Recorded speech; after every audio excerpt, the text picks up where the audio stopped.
somewhere on the misty Salisbury Plain in England, just a few miles north of Old Sarum. As the sun begins its slow sink into the horizon, casting long shadows from the last of the day's clouds, there is a place that whispers secrets to the wind, and for over 5,000 years, people have come from all over the world to listen. They come to touch the ancient stones that stand like silent sentinels in a circle on the crest of a small hill. Some come seeking answers, some just to feel the magic that pulses between the rocks. Hi everyone, I am your host. Welcome to Secrets of the Stones, a journey through time and mystery. As we explore one of the most enigmatic places in the world, we will uncover the hidden stories behind these weathered stones. We will peer into the depths of history to discover who built Stonehenge and why. But before we begin our adventure, allow me to invite you into a quiet space where you can relax and let go. Take a moment to settle into whatever position feels right for you, allowing your body to melt away any tension or stress you may be carrying. Close your eyes gently, if it's comfortable for you, and as you inhale, imagine drawing in the essence of the ancient earth itself. Feel how the air fills your lungs, nourishing your being with its life-giving breath. On your exhale, let go of any lingering thoughts or worries from the day, releasing them into the vast expanse of night. With each breath, you drift deeper into this tranquil state. The rhythmic ebb and flow of your breath becomes the soundtrack of your inner world. Allow yourself to become one with the ancient wisdom held within these sacred stones, where time seems to stand still and the boundaries of the self dissolve into the mysteries of existence. Imagine yourself here at Stonehenge, standing in the heart of this prehistoric sanctuary. Feel the cool earth beneath your feet, the wind whispering tales of ages past around you. Here in this timeless place, there are more questions than answers, more mysteries than solutions. Yet within these unanswered questions lies a profound invitation to expand your own sense of wonder and possibility. Embrace the unknown. Allow yourself to be lost in the labyrinthine passages of time and experience the freedom that comes from letting go of the need to understand everything. Here at Stonehenge, we are reminded that life is a journey, not a destination. It is in the exploration, the seeking, and the surrendering to the unknown that we truly come alive. So open your heart to the infinite wisdom of the universe and allow yourself to be transformed by the ancient magic that flows through these stones. Stonehenge, this prehistoric monument, has captured the imagination of people throughout history. Its weathered stones speak to us across the millennia, whispering tales of ancient rituals and forgotten beliefs. But who were the builders of this mysterious site, and what was their purpose? Join me now as we delve into the secrets of Stonehenge and discover the fascinating theories that surround its construction. The first people arrived in Britain around 8,500 years ago. These early inhabitants lived in small tribes, hunting wild animals and gathering food from the land. Life was harsh, but the people were resilient, and they learned to adapt to the challenges of their environment. Over time, these early tribes began to develop their own unique culture, complete with its own art, music, and religion. They built simple dwellings from wood and stone, and they buried their dead with reverence and care. As the centuries passed, the tribes began to change. Agriculture was introduced, and people started to live in more permanent settlements. Villages grew into towns, and with them came new social structures and new ways of life. The landscape of Britain was transformed as the people reshaped it to suit their needs. The forests were cleared and fields were planted with crops. The rivers were dammed and used for irrigation, and the hills and valleys were molded into shapes that would become familiar to future generations. During this time, megalithic tombs began to appear across the landscape. These tombs were constructed from massive stones that were carefully arranged in circular or horseshoe shapes. They were often adorned with intricate carvings and patterns that remain undeciphered to this day. At the center of many of these tombs were burial chambers, where the bodies of important members of society were laid to rest. One of the most famous megalithic tombs in Britain is Stonehenge, located on the Salisbury Plain in Wiltshire. Stonehenge consists of a ring of standing stones that are up to 30 feet high and weigh several tons each. The stones are arranged in a circular pattern and are thought to have been erected during the Neolithic period. Around 3000 BC, this makes Stonehenge one of the oldest man-made structures in the world, and a truly remarkable feat of engineering. The builders of Stonehenge are unknown, but archaeologists believe that they were members of local tribes who lived in the area during the Neolithic period. These tribes were skilled hunters and gatherers, who also had a knowledge of astronomy and the natural world that is truly humbling. The builders of Stonehenge would have used primitive tools made from stone and wood to cut and move the massive stones into place. This would have required a tremendous amount of effort and coordination, but the result was a structure that has stood the test of time and captured the imagination of people around the world. It is believed that Stonehenge was used as a place of worship and ritual. The alignment of the stones with the solstices and equinoxes suggests that the builders had a deep understanding of astronomy and the cycles of the natural world. They may have used Stonehenge as a way to honor the sun and the moon and other celestial bodies, and to celebrate the seasons as they changed. The site may have also been used for burials and other rituals related to death and the afterlife. The discovery of human remains and artifacts such as pottery and jewelry suggests that Stonehenge was a place of great importance to the people who built it. But who exactly were the builders of Stonehenge? Unfortunately, the identity of the builders of Stonehenge is lost to history. No written records exist from the time they lived, and their language and culture have been long forgotten. However, archaeologists have been able to piece together some information through the study of nearby settlements and other archaeological sites. These studies suggest that the builders of Stonehenge were part of a larger cultural group known as the Beaker people. The Beaker people were a group of early Europeans who lived during the late Neolithic and early Bronze Age periods. They are named after the distinctive ceramic vessels known as beakers that they used and buried with their dead. The Beaker people are thought to have migrated from mainland Europe to Britain around 4,000 years ago, and they brought with them new technologies and cultural practices. They were skilled metalworkers and farmers, and they quickly spread throughout Britain and Ireland. Unfortunately, little is known about the Beaker people beyond their material culture. Their language and religious beliefs are unknown, and their origins are a mystery. However, their influence on the people of Britain is undeniable.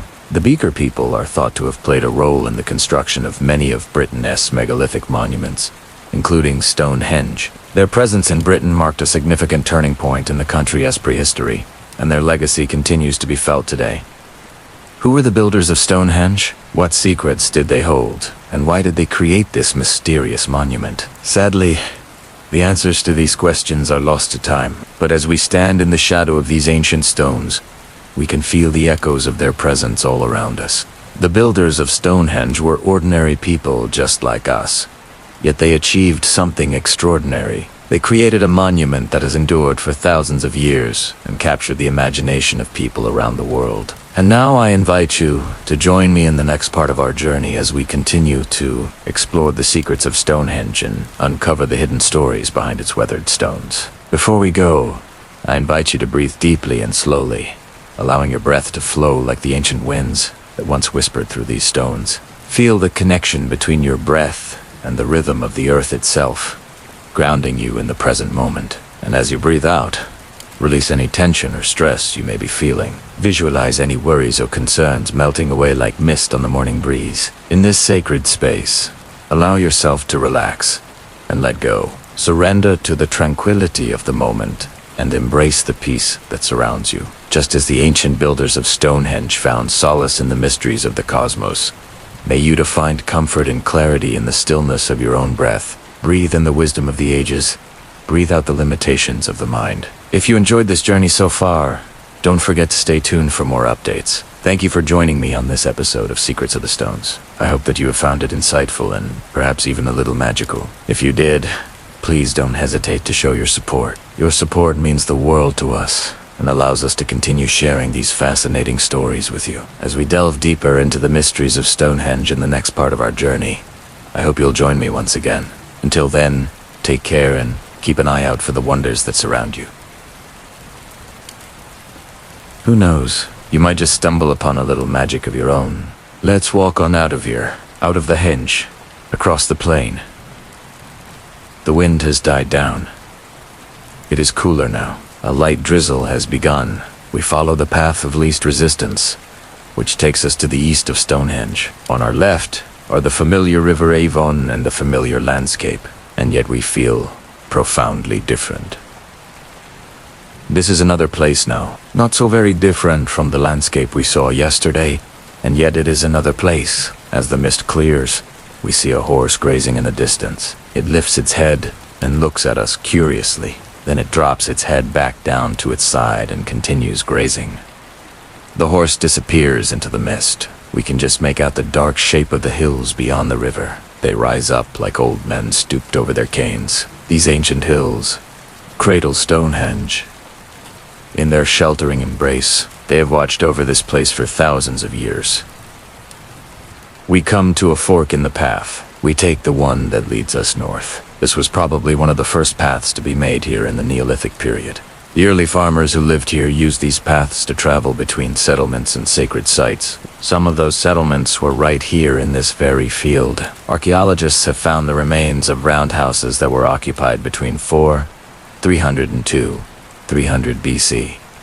These people built Stonehenge about 2,500 years ago.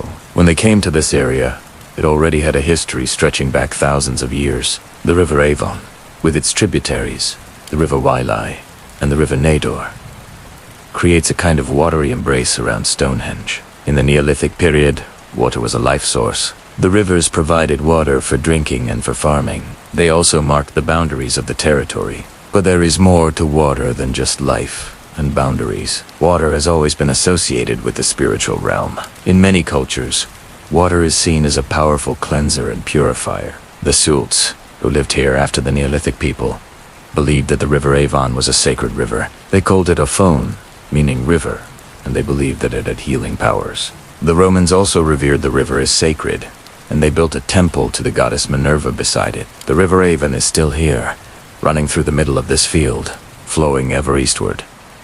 You can hear its gentle murmur in the distance. As we walk alongside the river, we can see that it has carved out a little valley for itself. The river valley acts as a natural corridor, connecting Stonehenge with the outside world. People have been traveling along this corridor for thousands of years. The river valley was also a place of burial. There are several long barrows along its banks, and archaeologists have found human remains inside them. The people who buried these people believed that the river had special powers. They thought that the river could carry the soul of the dead person on its journey to the afterlife. Here we are at the edge of the river. The path ahead is blocked by water. We'll need to find another way around. We turn to our right and walk upstream. The trees on our right grow thicker and taller. Soon we come to a small copse of trees. We walk into the trees and come out the other side. And there it is. In front of us stretches the Cursus, an ancient ritual landscape dating back to the Neolithic period. It is a large, open space surrounded by earthworks. Cursuses are found all over Britain and Ireland, and they are thought to have been used for rituals and ceremonies. The Salisbury Cursus is the largest in Britain. It is 4 kilometers long and 1 kilometer wide. The earthworks that surround it are about 4 meters high and 18 meters wide. No one knows exactly how old the Cursus is, but it is thought to be around 5,000 years old. That makes it older than Stonehenge. The Cursus is aligned with the rising sun on the summer solstice, which means that at dawn on the longest day of the year, the sun rises directly in line with the Cursus. Some people believe that the Cursus was used as a kind of giant sundial to tell the time of year. Others believe that it was used to track the movements of the stars, whatever its purpose.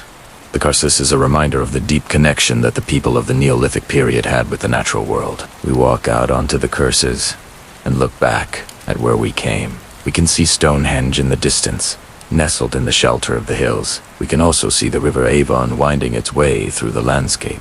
The Cursus is a place of power. We can feel it in the ground beneath our feet, in the air around us. As we stand here, we are connected to the people who walked before us. Thousands of years ago, they stood here and gazed out over the landscape. What did they see? What did they think? What rituals did they perform? We may never know the answers to these questions, but we can still feel the power of this place. We turn and walk along the Cursus's earthworks. The grass is long and wild here. It grows up to our knees, and in some places it is even taller than that. As we walk, we can hear the sound of birds above us and the buzz of insects around us. The air is heavy with the scent of wildflowers. The sun is warm on our skin. We feel at peace here. We feel connected to the natural world around us. After a while, we come to the end of the coast. The earthworks turn and point towards Durrington Walls. Ahead of us lies another Neolithic settlement. It is a large circular enclosure made of timber, and it dates back to around 3000 BC. Dorrington Walls was probably occupied for several hundred years, and it was home to many of the people who built Stonehenge. The settlement is located near to Stonehenge and the nearby River Avon. It was probably chosen for its proximity to these resources. The settlement was also probably chosen for its defensive potential. The high banks and ditches that surround the settlement would have made it difficult for enemies to attack. The people who lived here were farmers. They grew crops such as wheat and barley, and they kept animals such as cattle and pigs. They also hunted deer and wild boar in the nearby forest. The people who lived here were part of a wider culture that spread across Britain and Ireland during the Neolithic period. This culture is known as the Beaker culture because of the distinctive pottery that they left behind. The Beaker people were skilled farmers, and they were also skilled craftsmen. They made beautiful objects out of stone, bone, and antler. They also made art in the form of rock art and megalithic tombs. The Beaker people were a sophisticated culture, and they lived in Britain during the Neolithic period. They were succeeded by the Bronze Age culture known as the Early Bronze Age. We are going to explore Dorrington Walls next. We will cross the river to get there. But before we do, let's just sit here for a moment and soak up the atmosphere. Let's listen to the birds and the bees. Let's feel the sun on our skin and the breeze in our hair. Let's breathe in the scent of the wildflowers. Let's just be here in this moment. When we are ready, let's cross the river. The water is cold and refreshing on our feet. As we make our way across the river, we can see the long barrows on the other side. These are large mounds of earth that were built over the graves of important people. The long barrows are made of earth and stone, and some of them date back to the Mesolithic period. That's the Stone Age. We are now standing at the entrance to Dorrington Walls. It is a large circular enclosure made of timber, and it dates back to around 3000 BC. We will explore it next. But before we do, let's just stand here for a moment and soak up the atmosphere. Let's listen to the birds and the bees. Let's feel the sun on our skin and the breeze in our hair. Let's breathe in the scent of the wildflowers. Let's just be here in this moment. If you're enjoying this so far, please hit the like button. If you want to support us, become a patron and get early access to our videos. If you want to connect with us, join our community, then check out our website. Now let's go and explore Dorrington Walls. So far, we've seen how the builders of Stonehenge might have felled the trees for its construction. But how then did they move all those great stones from the forest to the open plain where the monument now stands? And indeed, how did they raise them up to their imposing heights? That too is a mystery, though one that's easier to solve than the others. And it was in fact proposed nearly 200 years ago. The theory has stood the test of time, and modern technology can show us that it was feasible. It's what many archaeologists believe happened, though others have their doubts. So let's explore this and other possibilities, starting with the bluestones. These are the smaller of Stonehenges.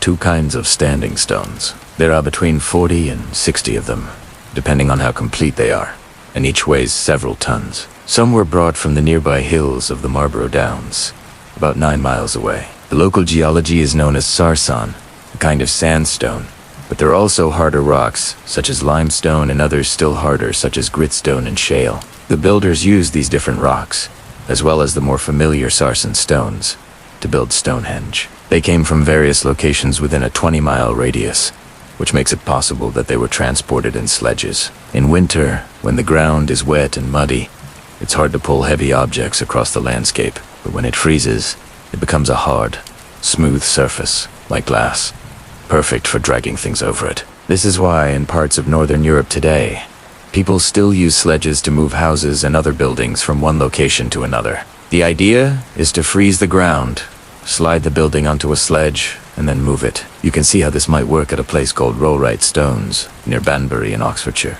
These stones are similar to those of Stonehenge, though smaller. And in the 1950s, a team tried to move one of them using a sledge. They made a groove in the ground and put a sledge beneath the stone. Then they attached a tractor and tried to move it. The stone didn't budge. Perhaps it had been raining and the ground wasn't frozen hard enough. The tractor moved away, but the stone stayed put. Finally, they put a ring of stones around the base of the one they were trying to move, locking it in place. And then they put a second ring of stones around the first, locking the first in place. This is very similar to what happens at Stonehenge. Some of the stones are locked together in this way, though whether it was done deliberately is another matter. Anyway, they tried again, this time putting the sledge on rollers. This time it worked, but not without a lot of effort. In all, they moved the stone 130 feet, just over 40 meters, in about 10 hours. Now, of course, the builders of Stonehenge would have had no tractors, so they'd have had to use oxen instead. According to William Stukeley, who visited the site in the early 18th century, the stones were moved in sledges drawn by oxen along a road or a trackway that he believed ran from Dorrington Walls to Stonehenge. He also thought that they were moved in winter. The next stage would have been getting the stones up onto the raised bank where the monument now stands. Here, there are two possibilities. One is that they were simply pulled up a ramp, perhaps made of earth. The other is that they were rolled up. It's likely that both methods were used for the different stones, and perhaps even for the same stone at different times. We know that some of the bluestones have fallen over and may have been repositioned, because some of them aren't upright. The fallen ones could have been propped up against another stone, or they could have been dragged into position, or perhaps they were rolled. Indeed, when the archaeologist Richard Atkinson was restoring some of the fallen stones in the 1950s, he used a crane to lift them up onto the bank. But when it broke down, he finished the job by rolling the stones into position. This is how the bluestones may have got to where they are, except that instead of a crane, the builders would have used ropes and levers. But what about the much larger sarsens? These are the big stones that form the outer ring of Stonehenge, and they weigh up to 50 tons. To move stones like this, the builders would need a much bigger sledge. The modern-day equivalent of something like this might be a lorry or a truck.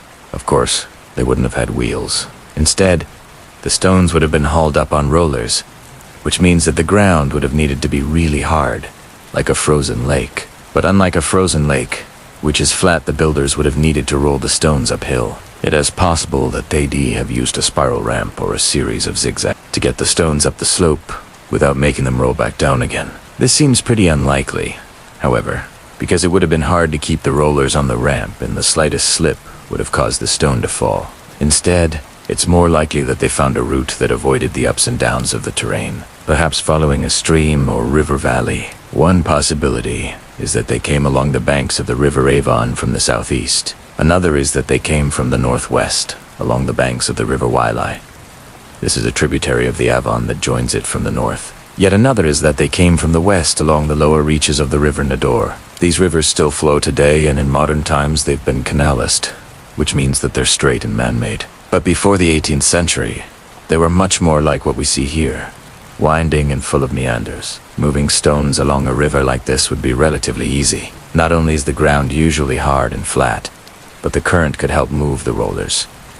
A strong current could easily move a laden sledge. All the builders would have had to do is wait for a good stretch of water. Perhaps in spring, when the snow had melted and the river was high, they would have needed some kind of boat to ferry the rollers and sledge across the river. Again, they wouldn't have had any mechanical equipment, so they would have had to use their hands and bodies to shift the rollers from one bank to the other. A team of oxen would have been needed to haul the rollers along the river bank. On the other side, they would have repeated the process until the stones reached the edge of the river, at which point they'd de-unload the sledge and either drag or roll the stones to their final destination. At least this is one possibility for how the stones were moved.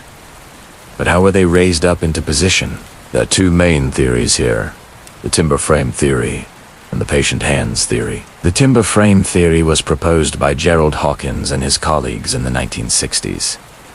They argued that the stones were lifted using timber frames, perhaps something like the A-frame that you see here. An A-frame is basically two long, strong poles planted firmly into the ground at an angle. You can then put a crossbeam on top and use that to lift and move heavy objects. Using an Ephraim, a team of oxen could lift a stone off the ground and then move it into position.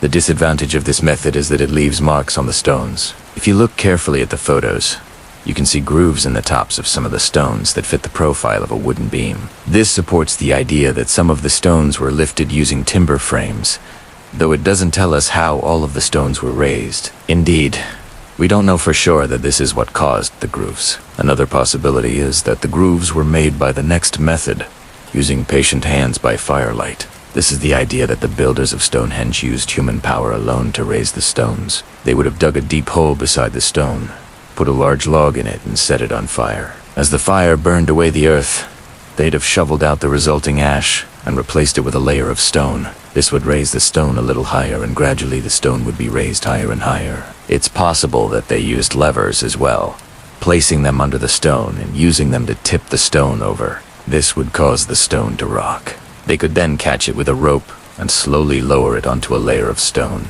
It's worth pointing out that some archaeologists disagree with this idea, arguing that the builders of Stonehenge would have had to use a machine of some kind. This is because raising a stone a meter or two off the ground is relatively easy, but raising it higher and higher becomes increasingly difficult. It would have been much easier to use some kind of ramp or lever, but we have no evidence for either of these. So the most likely explanation is that the builders used a combination of different methods. They would have used sledges and rollers to move the stones from wherever they were quarried to the river. From there, they'd have used boats to take them across the river, and then a combination of a framus and patient hands to raise them up on the bank where the monument now stands. Of course, there's no reason to think that they would have done it exactly the same way every time. For example, they may have used different methods for the different kinds of stones, or they may have changed their methods over time. Or perhaps they used whatever methods they could. But one thing's for sure, it would have taken a lot of time, patience, and skill. That brings us to the end of part 3. And so ends our exploration for now of how Stonehenge was built. Thank you for watching, and I hope you enjoyed it. Write an approximately 8-minute continuation, focusing on the craft. Mortise-and-tenon joints, the curving lintel ring, the geometry, and the solstice alignments that greet sunrise and sunset. Keep the narration slow, precise, and dreamy, with soft sounds of wind and light. Continue directly from the previous part without recap or summary. Do not conclude. The details here are fascinating. Look at this stone carefully. The one just beyond my hand is resting on this stone. And you can see here in the center, these two halves were once whole, but they're now slotted together to make a dovetail joint. And then there's a stone above it here. That's called a king post. This is a mortise-and-tenon joint. You have the tenon here. It protrudes, and then it fits into the mortise. These are all carefully crafted to fit together so precisely that when you put them together, you get this solid block, which is then capped off with a stone that goes across the top. This is called a lintel. We use similar techniques today when we build with wood, but think about how incredibly difficult this would have been 2,000 years ago, with very basic tools to cut these precisely so that they would fit together. Here's another view. Here you can see the dovetail joint up close, and you can see how everything fits together like a three-dimensional jigsaw puzzle. What's particularly interesting about this is that the people who built this used stones of different colors. They got creative and used stones from different locations and assembled them together like a sort of three-dimensional mosaic. Now, let's move outside. I'm going to show you something really incredible. So if you look carefully at the stones around the doorway, you'll notice that the stones curve upwards. And that's because the doorway itself has a curve in it. It's not a perfect circle, but it is curved, and this is where the word arch comes from. Originally, these doorways had a ring of stones that curved all the way around, and then the lintel would rest on top of those stones. And what that created was a ring that's still standing after 2,000 years. Think about how much pressure that ring is taking. All of this weight is resting on this ring, and yet it hasn't moved, shifted, or cracked. But that raises an even bigger question. How did they get this ring to curve like this? It must have taken incredible skill and technique to be able to carve these stones and get them to fit together so well. But think about the ingenuity required to figure out how to make a ring that curves. Let me give you an analogy. If you take a piece of paper and you pinch it, you can make a cone. But if you take that same piece of paper and you try to pinch it in the middle, you can't make a ring. Paper wants to go straight. It doesn't want to curve. But if you take that paper and you pinch it on both sides, then you can bend it and curve it. A stone is much more rigid than paper. It's harder to bend. So to bend a stone, you need to apply force on both sides. And that's exactly what they did here. They had a central pivot point here, and then they pushed on both sides. This is a principle we use in mechanics all the time. If you have a rigid object and you push on one side, it won't move. But if you push on two sides, then you can get it to move and curve. How did they know how much force to apply? How did they know how wide each stone needed to be? Let me show you something really cool. Here's the ring. Now, if you look carefully at the ring, you'll notice that the stones are perfectly sized. Each stone fits perfectly next to its neighbor. It's as if they knew exactly how much space each stone would take up before they started carving it. But think about how difficult that would have been. These are wedge-shaped stones. Imagine trying to fit a bunch of wedges together and figuring out how much space each one takes up. How did they know how wide to make each of these stones? Well, it turns out if you divide a circle into 360 degrees, and then you take any number of sides, say 10, and you divide that circle into 360 degrees, and then you take any number of sides, say 10, and you divide that circle into 10 equal parts, then each segment will be 36 degrees wide. If you take a triangle and you divide it into 360 degrees, each angle will be 120 degrees. So you get the same ratio of 120 degrees if you take a pentagon, 72 degrees. Take a hexagon, 60 degrees, and then a heptagon, 51.4 degrees. Here's a stop sign. It's an octagon. The interior angles are 45 degrees. If you keep going, eventually you'll find that a 17-sided polygon has interior angles of approximately 20 degrees. This is a regular 17-sided polygon. If you took a piece of string and you tied it around this circle and then you divided that string into 17 equal parts and you pulled each section tight, every other section would end up being pretty flat. And if you looked at the points where the strings crossed, they would form an 17-sided polygon. Now imagine doing this with stones instead of string. You would lay out your string, you would divide it into 17 sections, tie it all together, pull each section tight, and then carve a stone for each section. When you were done, you would have a 17-sided polygon that fits perfectly inside this circle. But why would they choose 17 sides? What makes 17 so special? Well, it turns out that if you take the solstices and the equinoxes and you lay them out on a circle, you get 8 points. But if you add in the intermediate points between the solstices and the equinoxes, you get 17 points. And here's what's really amazing.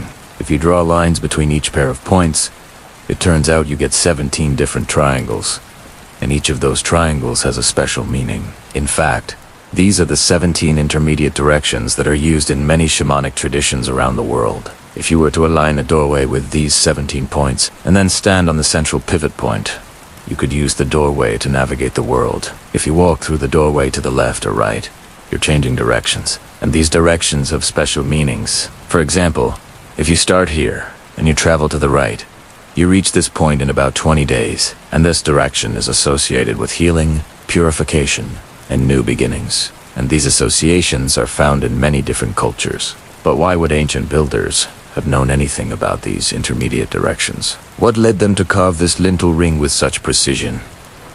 I don't have an answer for that. It's one of the enduring mysteries of this site. Now, let's go over here and explore the outer wall. It's a beautiful day. There's a gentle breeze. The light is shining through the trees. Up ahead, there's a notch in the wall. And when you walk through that notch, you're greeted by a beautiful view. And you realize that this wall was built to take advantage of this view. Let's take a closer look at the wall itself. There's a lot of detail here that's easy to miss. First of all, the wall isn't straight. It follows the contours of the land. Second of all, there are two walls here. There's an inner wall and an outer wall. They're separated by a gap. And third, this inner wall is slightly taller than the outer wall.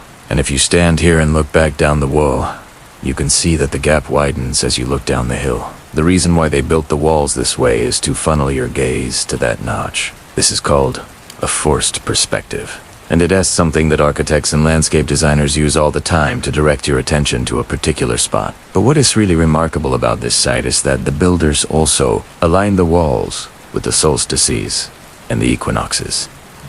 If you're standing on the outer wall and you turn to face the summer solstice, the sun will rise right here. If you turn to face the winter solstice, the sun will set right there. If you turn to face east, the sun will rise behind you. And if you turn to face west, the sun will set in front of you. And the same thing happens with if you stand on the inner wall, the spring equinox, the sun will rise behind you, and the fall equinox, the sun will set in front of you. So the builders of this site knew a lot about astronomy. They knew the exact directions of sunrise and sunset for every day of the year. But why would they have built the walls this way? Why would they have gone to all the trouble to line up the walls with the solstices and the equinoxes?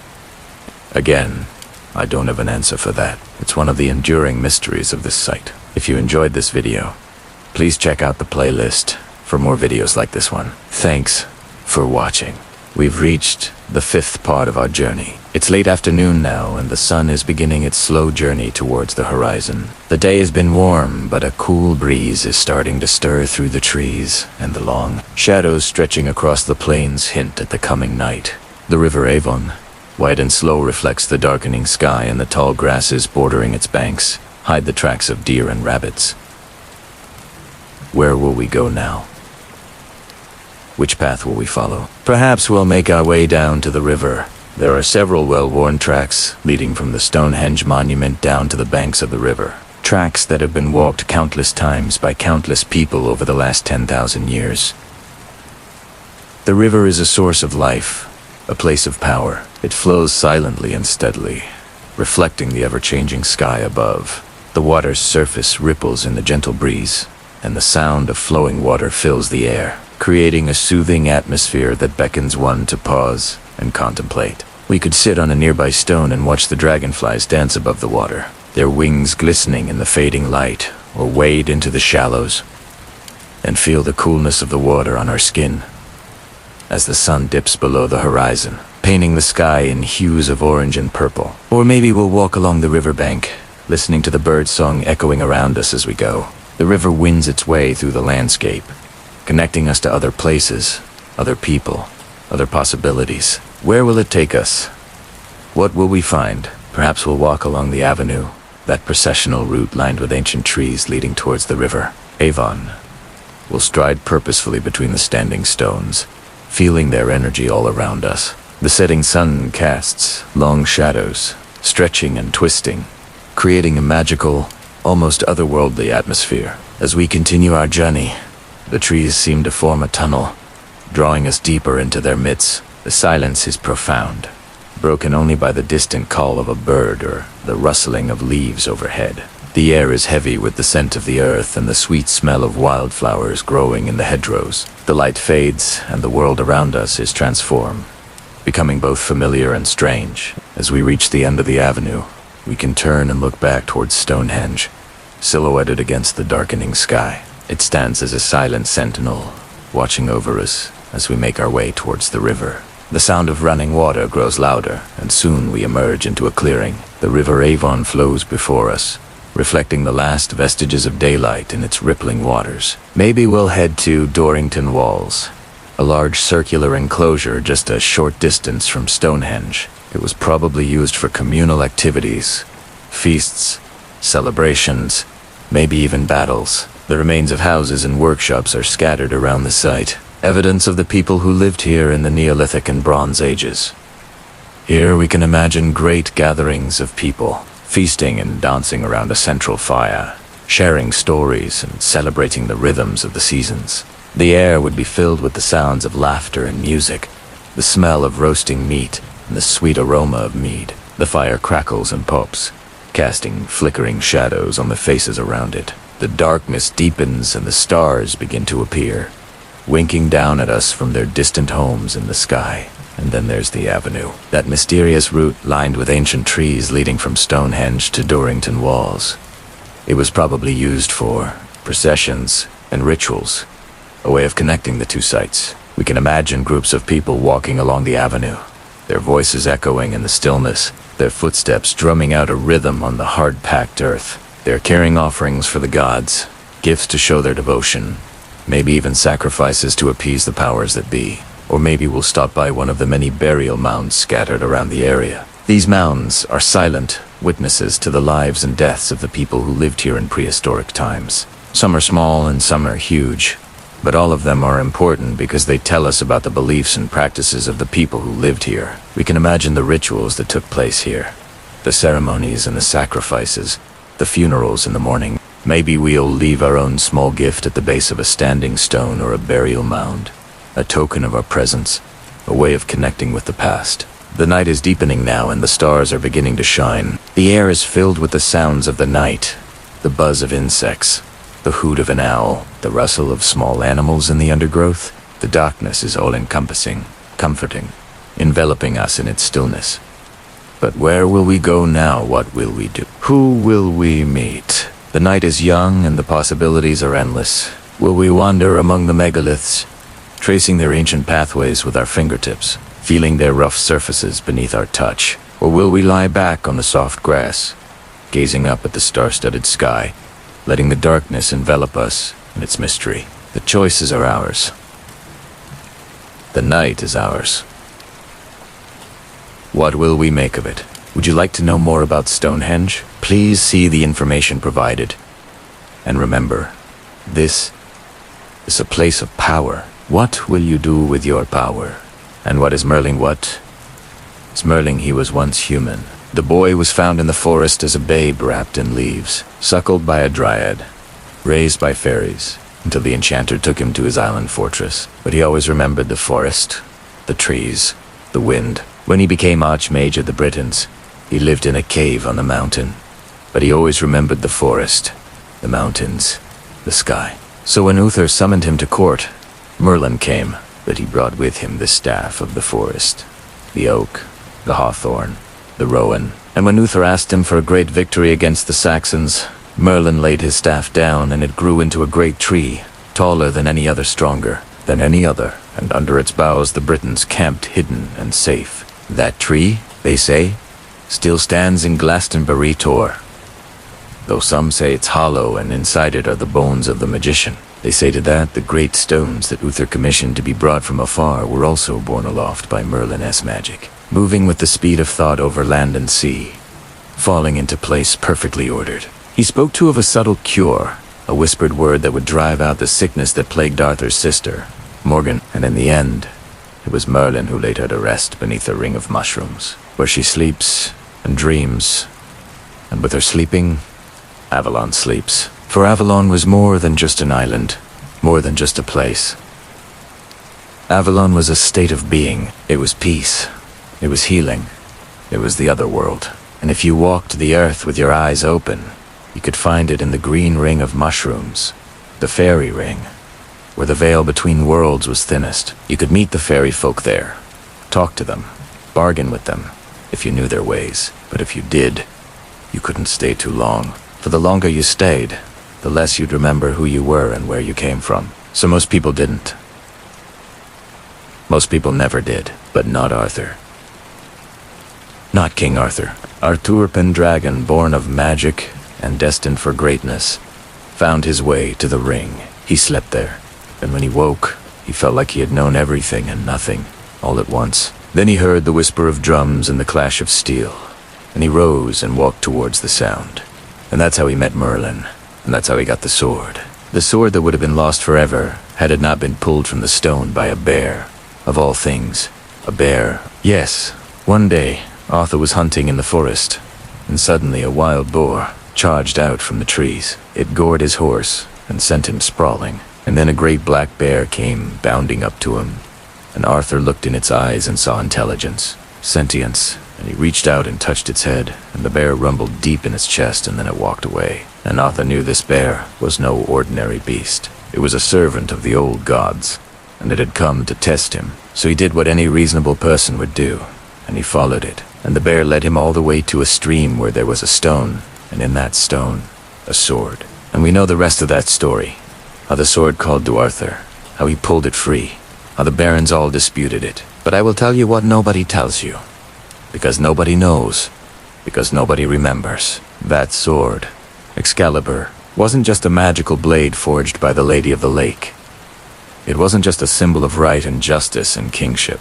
That sword, Excalibur, was a relic of a time before memory, before men built monuments and sang songs about themselves. And when Arthur died and was taken to Avalon, he took the sword with him, so that it would never be forgotten. Because who were the Britons, anyway? Who were the Celtiberians, Gauls, Belgi, all of those names given to the tribes that spoke the old tongue before Romans ever came to Britain? Were they descended from the giants that Merlin wrestled in the misty past? Giants whose shoulders were mountains, whose beards were forests, whose steps made valleys?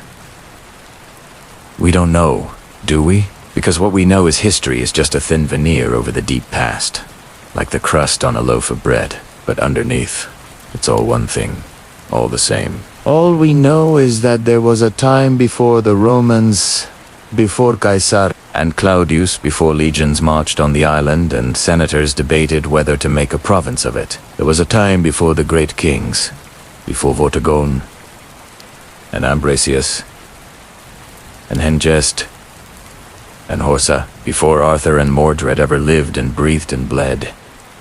In that time, the Druids held sway. They spoke an older tongue and worshipped older gods. They were the keepers of the ancient wisdom, and they lived in harmony with the land and the creatures of the land and the creatures of the sea. For they understood the language of the wind in the trees, the whispers of the waves on the shore, the song of the birds in the sky, and they taught others too, those who were willing to listen, those who were ready to learn. It was they who taught Balin, the shapeshifter, the secrets of the wolf, so that he could walk with the wolf pack, hunt with the wolf pack, speak with the wolf pack. It was they who taught Iran, lord of the underworld, how to shift into the form of a hound so that he could pull the chariot of the sun. It was they who taught Perderi, prince of Divid, how to play the harp, to sing the songs of the gods, to conjure the mists and control the winds. And when Christianity came to Britain and swept through like a tidal wave, it was the Druids who resisted, who fought tooth and nail to keep the old ways alive. They knew that if the new faith took hold,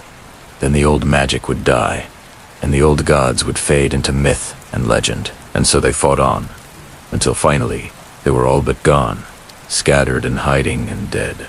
But here's what nobody tells you. Here's what nobody knows. What nobody remembers.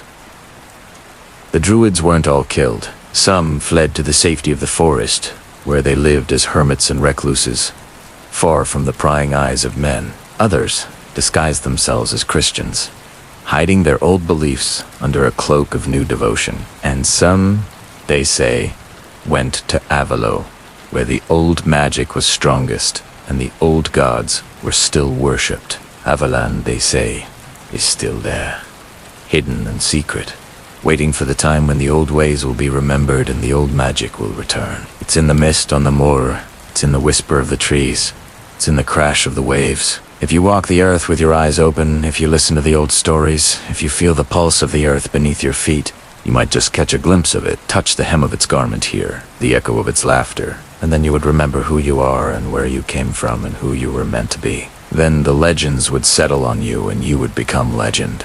In the summer of 1673, the mathematician and architect Inigo Jones died, having outlived all but one of his contemporaries. He was born in 1613, so he was only 60 years old. But his life had been cut short by gout, and, according to his doctor, the year before he'd been asked to design a new palace for King Charles II.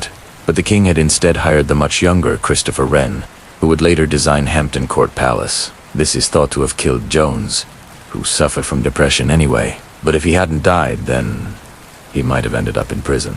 2 years earlier, he'd been accused of treason for building a tower at his own house that looked too much like the Tower of London. Jones was born in England, but unlike most English people of his day, he'd spent little time there. His father was the governor of Anglesey, and Jones grew up on the island of Anglesey, which was part of Wales, or perhaps, more accurately, it was part of the Kingdom of England and the Kingdom of Scotland, which together made up Great Britain, of which the island was a part. You see, Wales itself was never conquered by the English. It was just absorbed by degrees until it became a province of England. So while Anglesey was part of Wales, it was also part of England, and because of this, when Jones was 14, his father sent him to live with relatives in London so that he could get a proper education. Jones went first to Westminster School and then to Christ Church, Oxford. While he was there, he caught the eye of Sir Robert Cotton, who'd fallen in love with Roman ruins on a grand tour of Europe. When Cotton died, Jones inherited his collection of Roman antiquities, including a bust of Marcus Aurelius, which may have inspired Jones's fascination with Rome. After graduating from Oxford, Jones traveled around England, France and Italy, where he learned about architecture and made sketches of Roman buildings, including the Colosseum, the Pantheon, and the ruins of the Roman Forum. After his travels, he began working for the Earl of Middlesex, then Lord Lieutenant of Ireland, helping him build castles and carrying out archaeological investigations into Roman sites in Ireland. Although it's not clear how much Jones actually did, one of his projects was investigating what's now called the Hill of Tara, where according to legend the High Kings of Ireland were crowned. Jones found a ring there, which he described as the largest and most curious piece of brass I ever saw. Now known as the Tara brooch, it dates back only to the 10th century, though it was probably based on a style from the 4th century. A few years later, Jones returned to England and started his own practice as an architect. Among his clients was King Charles I, whose royal coat of arms he designed. He was knighted in 1642, the year that the English Civil War broke out. When Oliver Cromwell seized London, Jones fled to Normandy and lived in exile for 8 years, working as an architect and making drawings of Roman monuments. When Charles II was finally restored to the throne in 1660, Jones was appointed Surveyor General of the King's Works and given the task of overseeing the restoration of the Palace of Whitehall. He continued to work for the Crown until his death in 16. Having been responsible for some of the best-known buildings in London, including the Queen's House in Greenwich, Jones's legacy was immense, and he's still taught in architecture schools today. But something else returned with him from abroad. From France, he brought back a copy of a letter written by the French ambassador to Rome, Monseigneur de Brossa, describing a conversation he'd had with a Roman antiquarian named Giovanni Battista Piranesi. Brossa claimed that Piranesi had told him that in the 1st century BC, Rome was surrounded by a wall 19 miles round, but that an earlier wall had been built 3 times further away. What Brossa didn't realize was that he was talking to a liar. And if you're thinking what I'm thinking, yes, that's the same Piranesi who designed the famous bridge over the river Styx. Piranesi's claim about the walls of Rome would be taken up by another chronicler of antiquities, the English antiquity John Aubrey. Aubrey was born in Wiltshire in 1626, the son of a country gentleman. In the 1640s, he attended Lincoln College, Oxford, but he left before graduating to take over his estate. Unlike many country gentlemen of the time, he wasn't really interested in shooting, hunting, or hawking. He preferred reading and exploring. He was particularly fascinated by Stonehenge and Aubrey, which he visited regularly. He collected books and made drawings of ancient sites and monuments. He talked to local people, collecting stories and folklore, and he dug in the ditches of barrows, carefully recording their contents. He also wrote down everything he knew about the local legends and customs, along with whatever facts he could gather about famous people. These included obituaries of many well-known figures from history such as Alfred the Great and Edmund Custis, as well as entries on less famous people such as William Camden, a man considered so dull that there are no records of what he looked like or even where he was buried. Yet Aubrey managed to write down everything he knew about him, which isn't surprising considering that Camden was the father of the much more interesting John Aubrey. And it's here that we meet William Stukeley, who was born in Wiltshire in 1687, the son of a As a boy, he helped Aubrey make drawings of Aubrey and other sites, and he eventually succeeded Aubrey as the keeper of the collection of antiquities that Aubrey had amassed. The young Stukeley was sent to a private school run by a Presbyterian minister named Maurice Custis, who instilled in him a love of mathematics and astronomy. When Custis died, Stukeley went to Queen's College, Oxford, where he studied medicine, but he soon gave up this career in favor of archaeology. He became a Fellow of the Royal Society and was elected to Parliament in 1701. But it was archaeology that truly fascinated him. He spent his summers walking around the countryside, measuring things. Sometimes he walked for 18 hours a day, getting up at 4 a.m. and covering as much ground as he could before dark. He measured church towers, standing stones, and ancient earthworks, and he kept detailed notes of everything he saw. He published his observations in several books, including a description of Stonehenge and other British antiquities. In 1717, he took a trip to Ireland, where he measured tombs and recorded folklore. He also traveled to Normandy, Brittany, and Belgium, where he continued his excavations. Stukeley was one of the first archaeologists to record his finds in detail, taking careful measurements and noting down every feature of each site. He also recognized that many sites had multiple phases of occupation, which meant that they couldn't simply be dated to the Bronze Age or Iron Age. Instead, he realized that they had been used over a period of thousands of years, and in his diary he wrote, "I cannot but think the Druid had a genius for mathematics and geometry, which makes me think they were not a rude, uncivilized people as some have been pleased to fancy." but a people of a high understanding. Unfortunately, it seems that Stukeley's ideas about the Druids weren't shared by his contemporaries, who remained firmly of the opinion that they were nothing more than hairy barbarians. But Stukeley wasn't deterred. He continued to search for evidence of their lost civilization, excavating sites in Wiltshire, Glamorganshire, Ireland, and Normandy, as well as touring England to look at sites that other people had found. In one entry from 1740, he describes a visit to Rome where he met a local man named Shepherd who had stumbled upon a small circle of stones near his sheepfold. According to Stukeley, Shepherd had noticed that the stones were arranged in a circle and had assumed that they were part of a burial mound. He had even dug a hole inside the circle and found some human bones.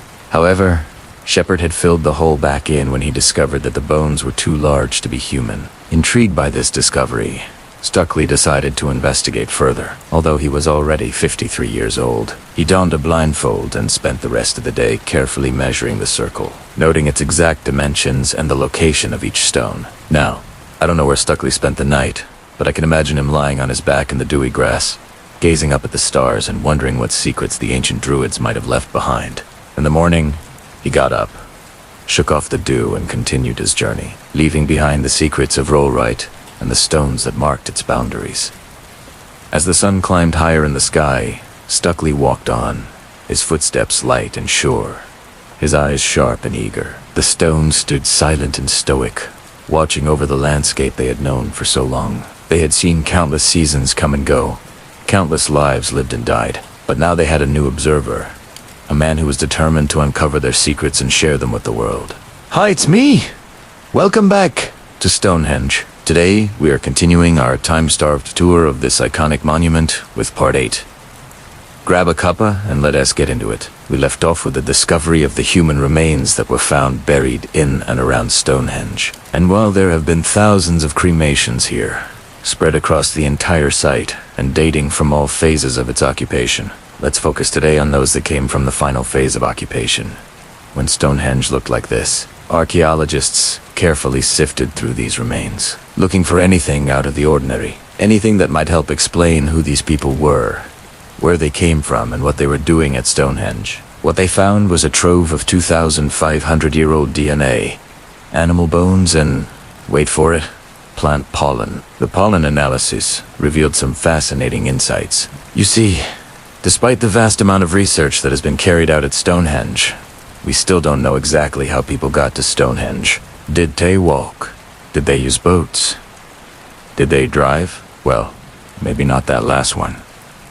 But seriously, how did they get there? The Stonehenge Riverside Project, which ran from 2003 to 2008, discovered something that suggested that people may have walked here. They found a trackway, a very well-worn trackway that led to the River Avon, a river about 9 miles away from Stonehenge. This trackway is so worn that archaeologists believe that it was used for at least 2,500 years. It even had causeway tracks built into it, making it easier for large groups of people to walk across the marshland. The idea was that people would have walked down this trackway to a boat station where they would have taken boats across the river and then made their way to the henge. But the results of the pollen study challenged this hypothesis. You see, the trackway is surrounded by a thick layer of clay that makes it difficult for roots to grow. As such, no trees grew around the trackway. But the pollen from these burials doesn't just tell us about the vegetation growing around Stonehenge, but also about the vegetation growing in the areas where the dead people who ended up here lived. These cremations contain pollen from oak, hazel, lime, ash, and yew, which suggests that they came from a wooded area. This suggests that instead of walking to Stonehenge, they probably sailed there, perhaps even hitching a ride on a river barge. The pollen could have come from a nearby wood and gotten caught on someone's cloak or been brought along as a ritual offering. There's even evidence that these people may have grown some of these plants themselves, suggesting that they may have held these plants sacred.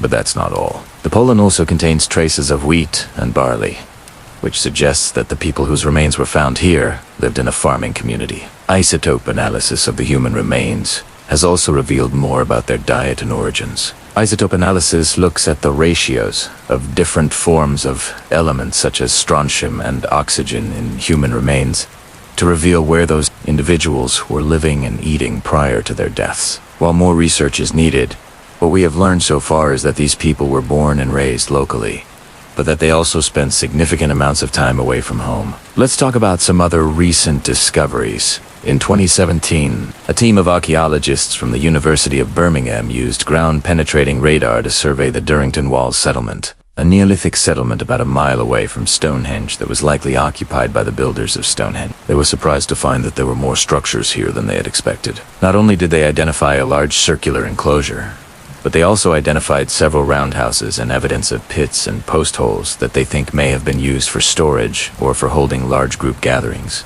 A separate project that year also used new technology to investigate Stonehenge. This time, a team from the University of Nottingham created a 3D model of the stones, complete with a map of each stone's surface. They did this by taking photographs from various angles and then using a process called photogrammetry to stitch those images together into a cohesive model. This kind of technology allows archaeologists to capture sites in 3D so that they can be viewed from any angle, and so that detailed measurements and calculations can be made. In fact, the digital images revealed patterns on the stones that couldn't be seen with the naked eye. These patterns include cut marks, grooves, and holes. The researchers hope that by mapping all of these features, they will eventually be able to work out the sequence of events that took place at Stonehenge and in turn be able to piece together the story of how it was built. Another important recent project was undertaken in 2019 by a team of archaeologists from the University of Bradford. They used laser scanning to create a highly detailed map of the entire Stonehenge monument, including its ditch and bank. Using laser scanning, they were able to get extremely detailed readings of the landscape, right down to the shape and size of individual pebbles. What's more, this non-invasive technique didn't require archaeologists to disturb the site. So why do all of these investigations matter? Why bother spending all of this time and money to learn about Stonehenge? Well, Stonehenge is much more than just a pile of old stones. It is a window into the past. It allows us to learn about the people who built it and the world in which they lived. It is a reminder of the ingenuity and creativity of our ancestors, and a testament to their ability to organize large-scale projects. Stonehenge is also a place of great beauty. The stones are a powerful symbol of our connection to the natural world and the cycles of life, death, and rebirth. They are a place of peace and tranquility, where visitors from all over the world come to connect with nature and with each other. Perhaps most importantly of all, Stonehenge is a shared heritage. It is a place that belongs to all of us and that we can all share in. It is a reminder of our common humanity and our shared history, and a source of inspiration for future generations to come. Now let's return to the laser scan of Stonehenge. The laser scanning project from the University of Bradford was not just a stunning visual achievement. It also provided archaeologists with a wealth of new information about the monument. For example, the team was able to use their detailed map to identify subtle changes in the surface of the stones, which revealed previously unknown patterns of wear and weathering. They were also able to measure the stones in 3D, which allowed them to calculate things like their volume and weight. This kind of information is essential for understanding how the stones were transported and erected, and for developing effective conservation strategies. But perhaps most exciting of all, the laser scanning project also revealed new details about the human remains that have been found at Stonehenge. You see, when the stones were first being erected, human remains were placed in and around them. Over the centuries, more remains were added as the monument was expanded and modified. By using laser scanning techniques, the team was able to identify subtle variations in the surface of the stones that could not be seen with the naked eye. These variations suggest that some of the stones may have been used as burial markers, while others may have been used as part of a ritual bathing area. The team is currently working to further analyze these findings and to develop a more complete understanding of the relationship between Stonehenge and the surrounding landscape. Their work is helping to paint a more complete picture of life in Neolithic Britain, and to deepen our appreciation of this remarkable monument. What's clear is that Stonehenge is much more than just a collection of standing stones. It is a complex and layered monument that reflects the beliefs and practices of the people who built it. It is a place of great beauty, but also of great power and mystery. As we wrap up our tour of Stonehenge, we are left with a sense of wonder and awe. Wonder at the ingenuity and creativity of our ancestors, and awe at the power and majesty of the natural world. Stonehenge is a place that has captured the imagination of people for centuries, and it is easy to see why. It is a place of timeless beauty and enduring mystery. Could there be other ways to explain the pyramid? Perhaps there are. How about ley lines? Ley lines are an interesting concept that have been around for quite some time. They're these supposed invisible paths of energy that connect various ancient sites, like Stonehenge and the pyramids. The idea is that these lines could hold some sort of mystical power or significance. I know that sounds kind of weird, right? But let's just explore this idea for a moment. The theory goes that these ley lines are like invisible highways for energy. And yes, some people believe that they can actually interact with this energy. So what does this have to do with the pyramids? Well, many of these ley lines are said to converge at or pass through important sites like the pyramids. This has led some people to believe that the pyramids were built intentionally to harness this energy, or maybe they were built in places where the energy was already strong. Some even say that walking along a ley line can feel strange or give you a jolt of energy. It's like stepping into a place where the veil between the physical world and something more, well, it's a little thinner. Now, I don't want to dismiss these ideas out of hand. I mean, we've all heard stories of places that seem to have a strange energy or connection to the cosmos. Now, if you're open to this idea of ley lines, which are sort of like Earth's natural Wi-Fi, so to speak, then it might make sense to think of the pyramids as like, I don't know, access points or antennas for this energy. Just thought. Then there's the idea of resonant sound. You see, sound waves actually have a really fascinating relationship with our world. Sound isn't just something we hear. It's a vibration that can travel through different materials like solids, liquids, and even gases. Some people believe that the pyramids were built to amplify and resonate with specific sounds or frequencies, perhaps even creating standing waves within their chambers. This idea suggests that the dimensions of the chambers and passages within the pyramids are carefully designed to create these resonant sound waves. If you're familiar with musical instruments, you know that each instrument has a unique sound based on its size and shape. It's similar to that. The idea is that these sound waves can have a profound impact on the human body and mind, affecting our energy levels, emotions, and even our DNA. Some even believe that these sound waves can help us tap into higher states of consciousness. Who knows? Maybe one day we'll discover that the pyramids were like ancient concert halls designed to take our minds on a journey. But let's venture a bit farther into the realm of ideas. How about if the pyramids were used as astronomical computers? Let me explain. I mean, the pyramids are incredibly precise and accurate structures. The angles and alignments are so exact that they suggest a high level of sophisticated knowledge. Some people believe that the pyramids were actually used as giant calendars or clocks to track the movements of celestial bodies, like the stars and planets. This idea suggests that the Egyptians understood the movements of the cosmos in great detail and used this knowledge to build the pyramids accordingly. For example, certain chambers or passages within the pyramids may have been designed to align with the rising and setting of certain stars, or the solstices and These alignments would have created unique patterns of light and shadow, acting as a sort of celestial clock or calendar. So if you're thinking of the pyramids as like ancient astronomers, imagine them sitting around at night, looking up at the stars and making detailed notes about their positions and movements. Then they use this knowledge to create these incredible structures that not only serve as tombs, but also as astronomical tools. Okay, let's take another turn and talk about distant civilizations. We tend to think of ancient civilizations as isolated and independent. But what if there was more interconnectedness than we realize? Some people believe that there were advanced civilizations in other parts of the world that may have influenced the Egyptians or even visited them directly. This idea suggests that the Egyptians may have had contact with other cultures that possessed advanced knowledge and technology, which they then incorporated into their own society. For example, some believe that the Egyptians may have learned advanced mathematical and astronomical knowledge from a civilization in South America. Others believe that they may have even interacted with extraterrestrials who shared their wisdom and teachings. Just imagine the Egyptians building the pyramids with the guidance and knowledge of an advanced extraterrestrial race. The idea that distant civilizations could have interacted or influenced each other is really fascinating. It challenges our traditional view of history and opens up the possibility of a much more interconnected past. If this idea intrigues you, just think about how much more there is to uncover about our world's history.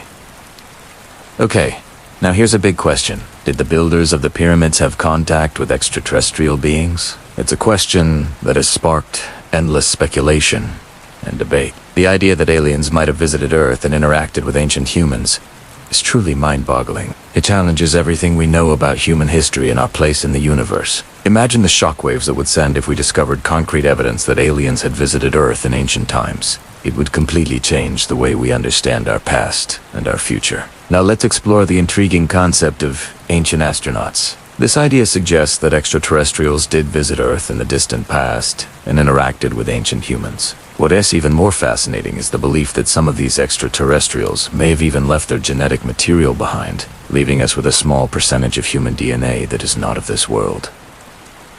Think about it. Ancient astronaut theorists believe that these extraterrestrial beings arrived on Earth in advanced spacecraft that were mistaken for gods by primitive humans. They claim that these beings possessed advanced knowledge and technology far beyond the comprehension of ancient societies. These extraterrestrials were believed to have interacted with ancient humans, sharing their wisdom and leaving behind genetic material that still exists in our DNA today. Now, imagine the implications of discovering evidence to support this theory. It would revolutionize our understanding of human history and our place in the universe. Now, consider the pyramids themselves. Some people believe that these monumental structures were actually landing pads or communication towers built with the guidance of extraterrestrials. This idea suggests that the pyramids aligned with the stars to form a type of galactic map or stargate. Picture this. The pyramids served as portals connecting Earth to distant worlds or dimensions. It's a concept that seems like it came straight out of a science fiction movie. But hey, who knows? And finally, let's talk about ancient aliens. Here's where things get really wild. Ancient alien theorists believe that extraterrestrials have been visiting Earth for thousands of years and have played a significant role in shaping human history. They claim that these beings have influenced major events and civilizations throughout history, often remaining hidden from our view until now. Imagine the impact of uncovering evidence that ancient aliens have been among us since the dawn of civilization. It would shatter our understanding of human history and our place in the cosmos.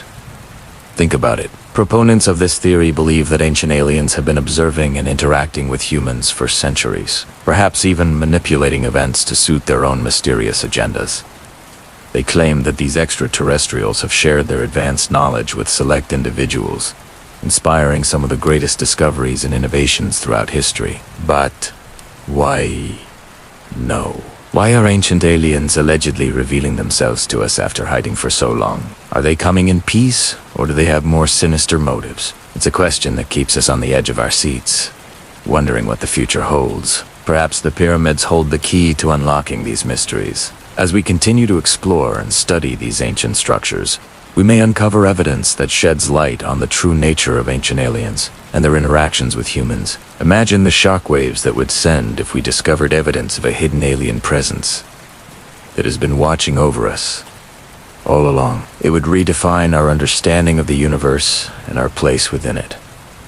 So keep an open mind and embrace the possibilities. Who knows what wonders and mysteries await us as we delve deeper into the secrets of the pyramids and the enigmatic world of ancient aliens. The idea that the pyramids were built by extraterrestrials is indeed a fascinating one. It offers an alternative perspective on these ancient structures and challenges our conventional understanding of history. While it may not be widely accepted by mainstream archaeologists and historians, it continues to intrigue many people who are open to the possibility of extraterrestrial influence in our world.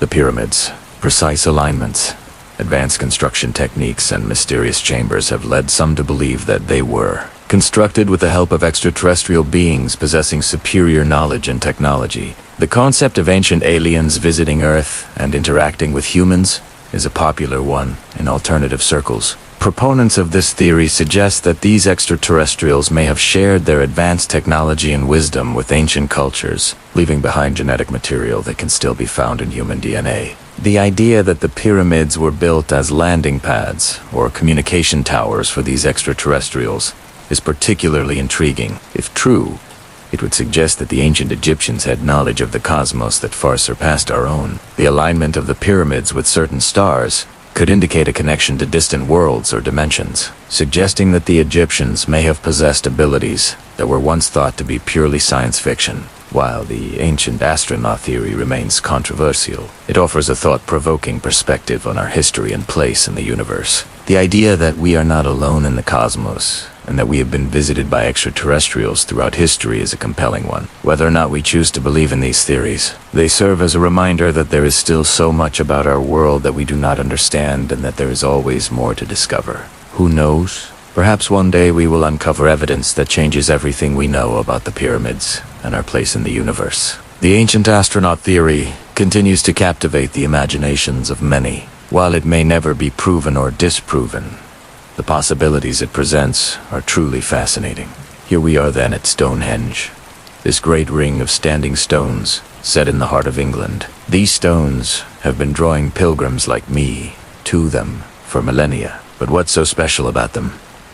What do they mean? It doesn't seem possible that these silent sentinels, rising from the ground, can hold so much power over our imaginations. Yet here we are, humbled by their presence. But I believe that Stonehenge isn't just a collection of standing stones. It is the beating heart of a much larger landscape.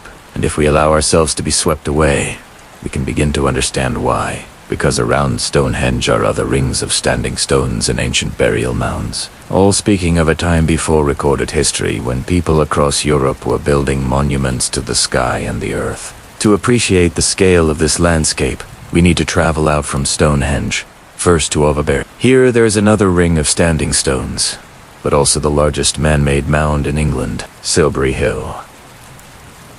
Rising almost 40 meters high, it overwhelms the visitor with a sense of the huge effort required to move the millions of kilos of earth to make it. Both Salisbury and Stonehenge are UNESCO World Heritage Sites, but together they form a much larger whole, bound together by the River Kennet. And here we come to West Kennet, where buried treasure was found in 1938. This Bronze Age burial mound contains some of the most beautiful examples of goldsmithing ever found in Britain. The gold and bronze cups are decorated with spirals, zigzags, and other patterns, which speak of a culture rich in symbolism and artistry.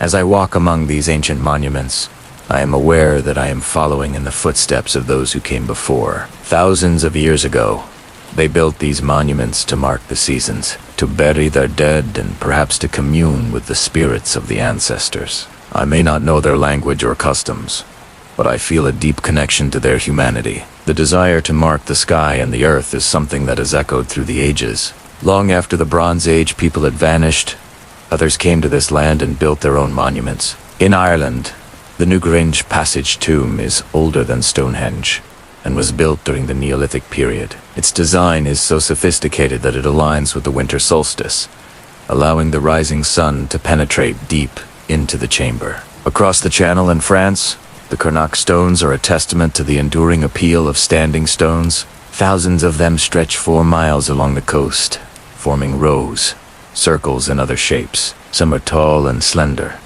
while others are short and stocky. Their purpose is unknown, but their presence is both striking and mysterious. In Scotland, the Ring of Brodgar on the island of Mainland is one of many similar structures that dot the landscape.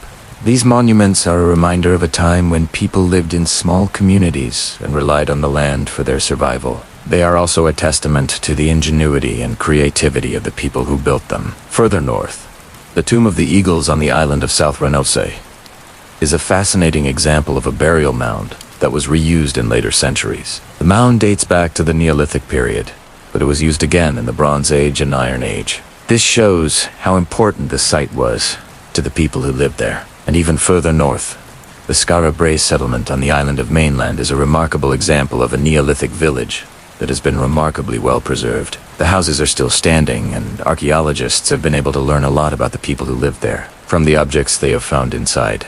It is easy to get caught up in the romanticism of these ancient sites and to forget that they are also places of death and burial. Many of them were used for centuries, and thousands of people were laid to rest there. It is important to remember them with respect and to appreciate the role that death played in the lives of those who came before us. I don't tell these stories to teach you anything. I simply bring you these tales because I, too, am a student of the past. Together, we stand in the shadow of these great monuments and contemplate the mysteries of human history. We marvel at the ingenuity and creativity of our ancestors, and we are humbled by their achievements. We are drawn to these places because they speak to something deep within us, a longing to understand our place in the world and our connection to those who came before. As we explore these ancient sites, we are reminded of the resilience and adaptability of the human spirit. We see how our ancestors coped with the challenges of their environment and how they created new ways of life. When faced with adversity, these sites are not just relics of the past. They are living, breathing parts of our cultural heritage that continue to shape our world today. As we learn more about these places, we gain a deeper understanding of ourselves and the world around us. We discover the roots of our culture and the values that have shaped our society. What do Stonehenge and the other monuments in the landscape around it mean to us today? They are a reminder of the importance of preserving our cultural heritage and protecting these precious sites for future generations. They are a symbol of the shared history that binds us together as human beings and a testament to the enduring power of the human spirit. They are also a source of inspiration. The ingenuity and creativity displayed by our ancestors in building these monuments continues to amaze us today. They remind us that we are capable of great things, and that we should never give up in the face of adversity. If you want to experience the magic of Stonehenge and the surrounding landscape for yourself, I highly recommend visiting these places. The energy of these sites is truly something special, and you will leave feeling humbled and inspired. However, it is important to remember that these are sacred sites that should be treated with respect. Be sure to follow the guidelines set out by the caretakers of these sites and do your part to preserve them for future generations. So I hope you enjoyed this journey through time, and I encourage you to learn more about the ancient monuments in your own area. You may be surprised at what you discover and the sense of wonder and awe that these sites can bring to your life. Thank you for joining me on this adventure. If you enjoyed it, please consider supporting the channel to help keep these stories alive. Your support means a lot and helps me to continue sharing these stories with others. You can also join me on social media to stay up to date on my latest adventures and to share your own thoughts and experiences. Together, we can keep the stories of our ancestors alive and ensure that their legacy lives on for generations to come. Thank you once again for watching, and I look forward to seeing you on the next episode. Goodbye.